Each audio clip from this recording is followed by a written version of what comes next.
Besides, and joining me throughout the show is Benedict Spence, Conservative commentator, and back, one night only. Yes, it's a reunion tour. The reunion That's tour. what it is. Benedict Spence back in the room. It's fabulous to have you here. Thank you. Great to have you actually on a day when I know you know your stuff when it comes to issues like the international affairs.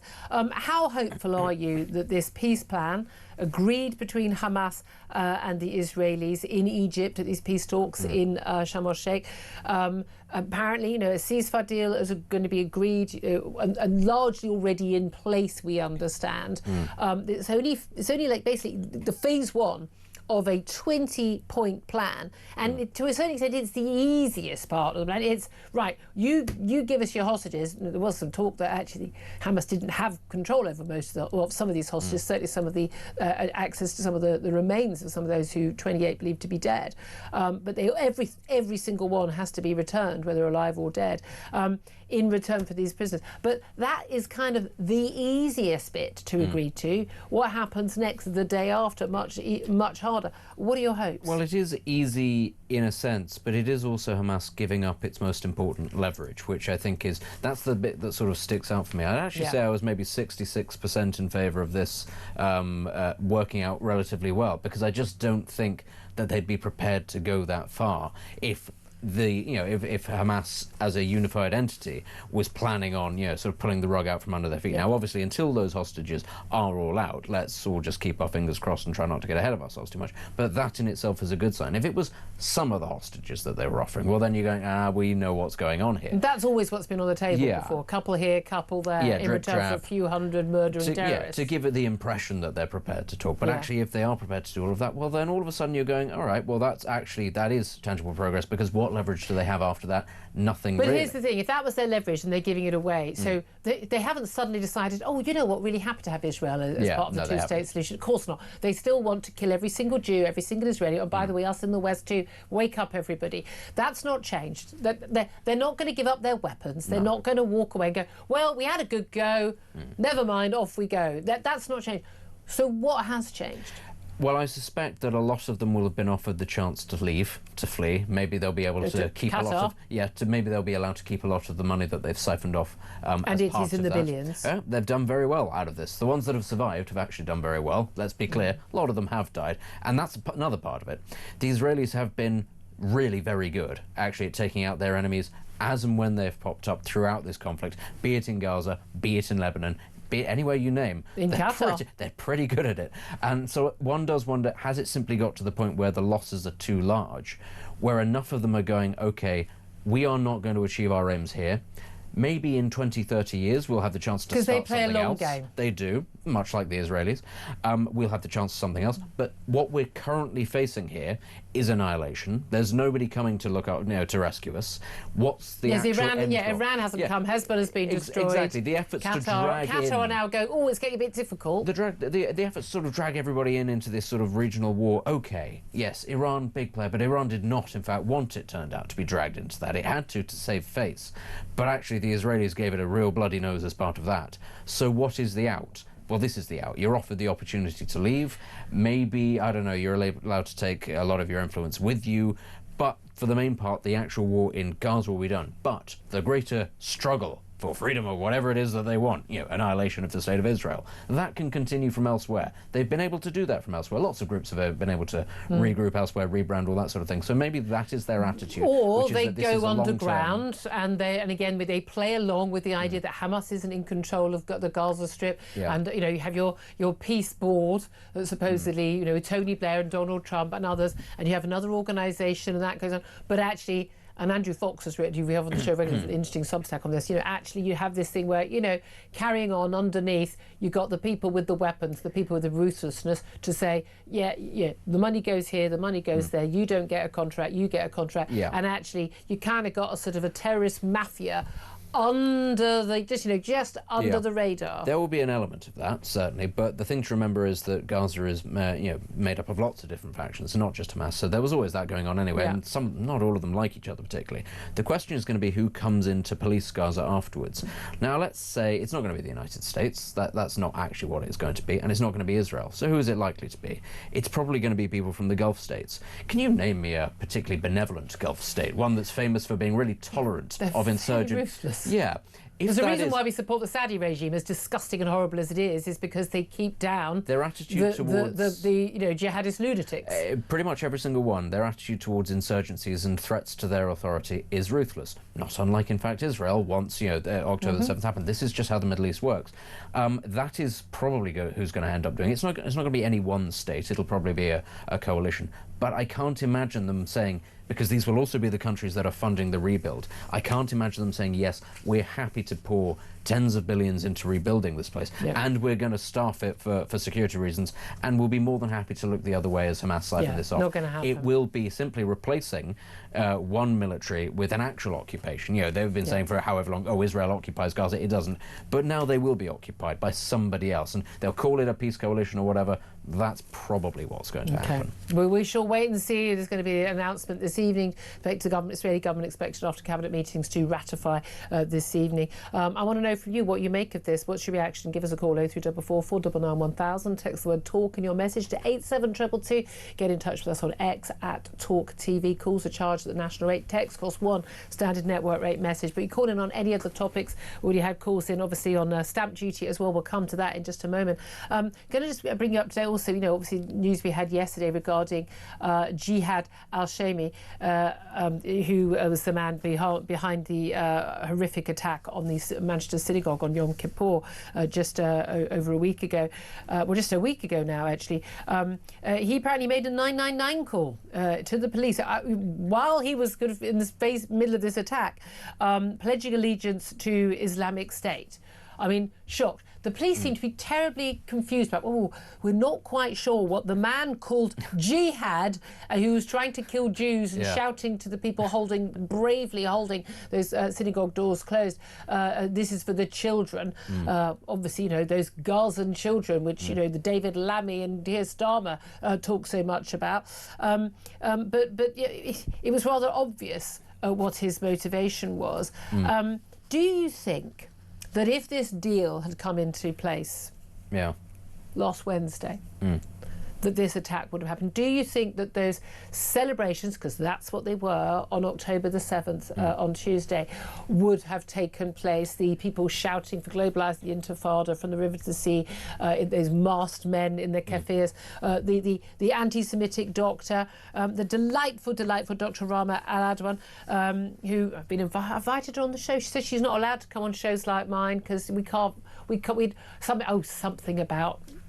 something about the narrative or the agenda. I don't know. I've invited her on. She's tweeted. She's seen the message. She's replied. But she, for some reason, won't actually give me a number so that my producer, which of course we would never share publicly, which my producers could call to book her actually onto the show. If you're listening right now, love, you're welcome to come on. Or, I mean, I'm not going to platform anti-Semites, but I'm quite happy to challenge them on air. But we've got, anti-Semitic doctors. She's been working for the NHS. She used to work at my local hospital, which is a Jewish area, for goodness sake. Having a doctor who thinks that you're subhuman and that you should die as your doctor. I mean, good God. Do you think all of that, does that go away? Would it not have happened if this deal had been done? And would all of that go away if there were a peace deal? I think that the temperature dies down, but it doesn't go away. That's the thing. I think that the avenue for this will now start to dissipate, so there won't be as many people on the marches. But it'll still be there because now it is out.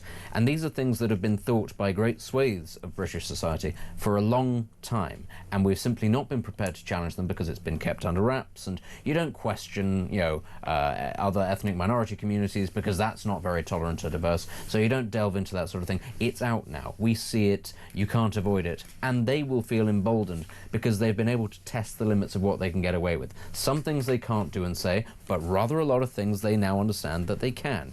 And so I just think it's going to be one of those things where, in the case of the attack in Manchester, that would have happened either way. That would have happened if the peace deal had been announced the day before or the week before, because that individual had got to that point where actually he felt emboldened. And, you know, maybe that had happened over the course of the last couple of years, but let's be clear, it probably happened over the course of his lifetime, is where we were leading to. His father had called him jihad.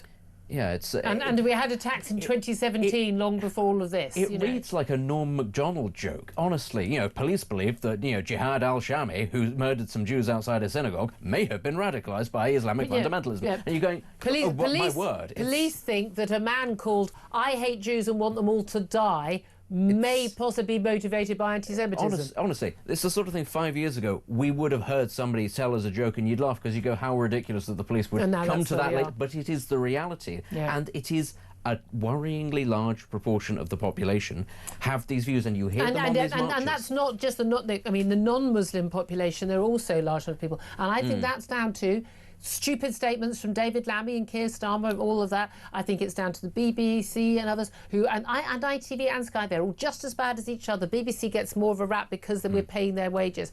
But this pushing of this narrative that, you know, that there was this unique brutality from this uniquely evil state of Israel and unique suffering going on in Gaza. And it's literally the exact opposite. It's only unique because it's actually not the most brutal war. I mean, one of the horrifying things is that people talk in these terms. Syria's right there, and Syria has seen far worse things happen. But we don't care about Syrian babies. Because it's not Jews doing it. We don't care about Yemeni babies. We don't care about Sudanese babies. You don't care about any of that because it's not Jews killing them. When there is literally right now a huge famine, people are genuinely starving, and children are genuinely starving to death en masse, or at risk of starving to death en masse, in Sudan, doesn't make the front pages. The RSF, they don't even hide it. They go around in the pickup truck setting fire to the villages, you know, shooting people at point blank. They film it, they put it online. No one cares. They don't, you know, they behave in the same way that Hamas did. No news. But this is the thing. You think, I think you're wrong, and I usually think your analysis is spot on. I think you're wrong when you think this is going to dissipate a bit, because actually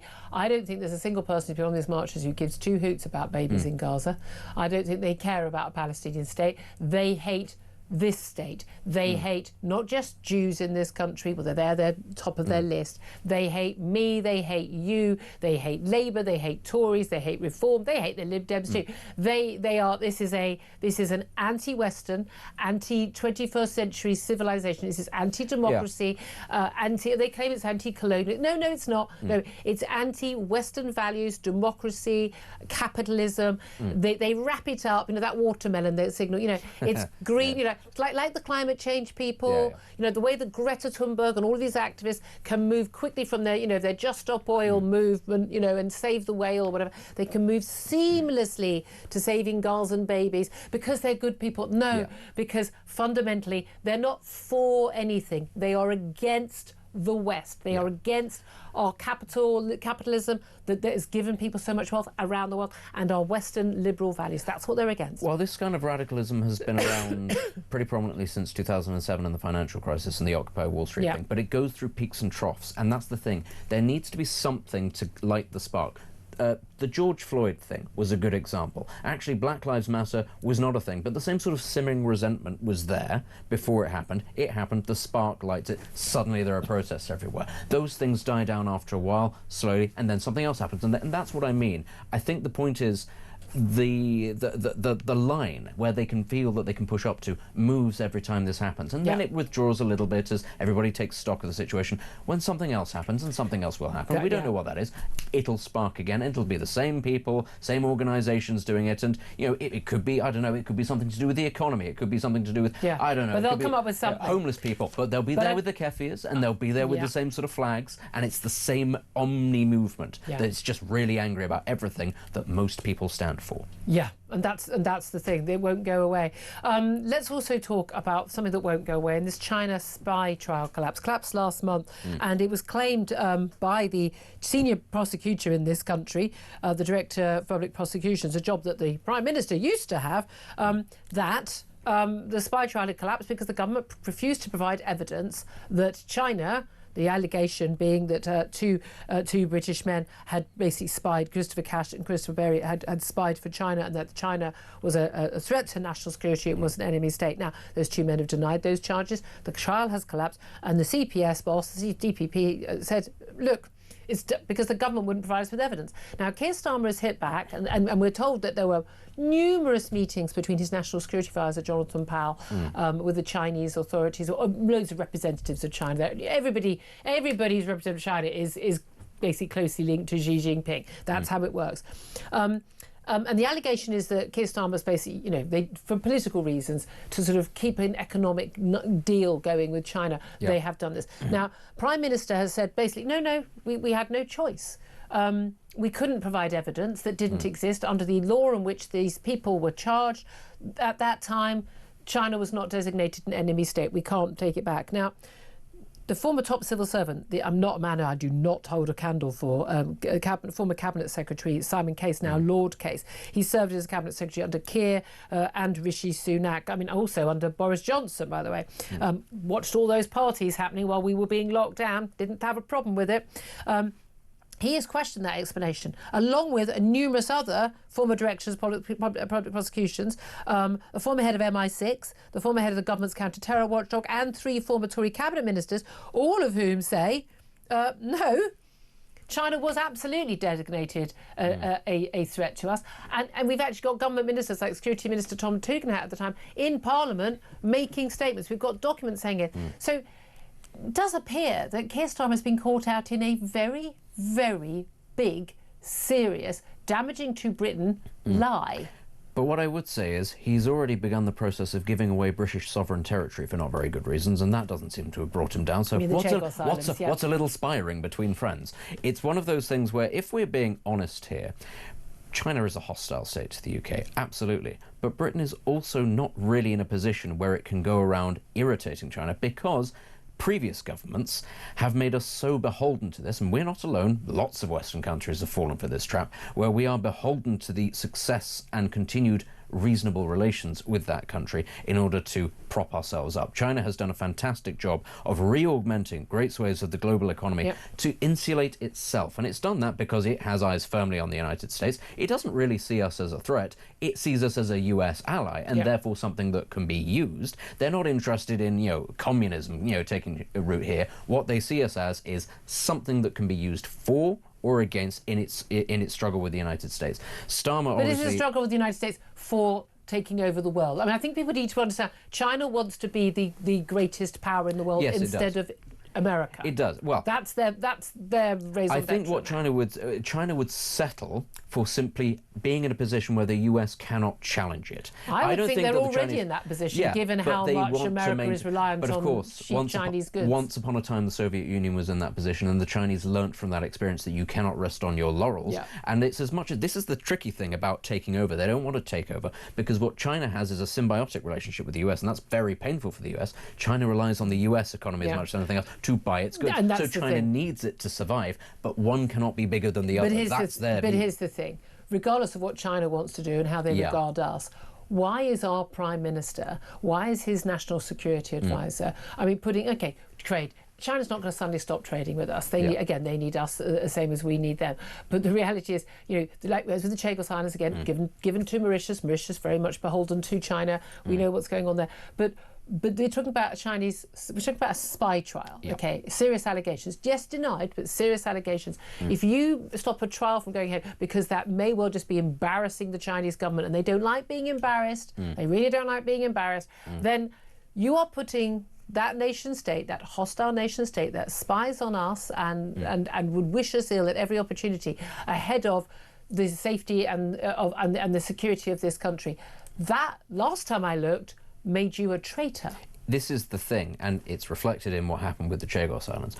Keir Starmer and a lot of his allies are very hot on the idea of the rule of law and procedure. But what they really care about a lot more is internationalism, because in a post-imperial world, Britain, as I've said, is fairly weak. But what they feel is that Britain can have influence on the international stage if it is respected and liked by the rest of the world. Which is, of course, a stupid position, but it is one that they sincerely hold. They think that Britain, with its diplomatic skills and its soft power, can still be a big... And that's, of course, foolish. But that is why they are prepared to bend the rules, these rules that they think are so important. They're prepared to bend them if that means that... Same for the recognition of a Palestinian state that doesn't fulfill any of the basic requirements of the state. That a foreign dignitary in a smart suit will shake their hand and meet their eye at an international summit, because that's where they feel they should be. Well, there are some commentators, and the fact that so many of these senior figures have spoken out, and basically very credible senior figures spoken out to say what Keir Starmer has told the country is untrue. If he said it in Parliament, if Parliament was sitting, and he was proven to be untrue, as opposed to saying it on a trip to India, he would have to resign. Okay, now would he? Have things changed enough so much? I mean, Boris Johnson wasn't forced to resign after he blatantly lied to Parliament over Partygate and things like that. Who knows? I'd love to hear your thoughts on this, because the thing about this one is it's quite a complicated one, and and a lot of the details are difficult because it's a spy trial and it's fallen and people denied these allegations. But when enough people, the former director of public prosecutions, former Tory cabinet ministers, former chief prosecutor, former head of MI6, former counter-terror watchdog say no, that's not true, Prime Minister, maybe we should be listening.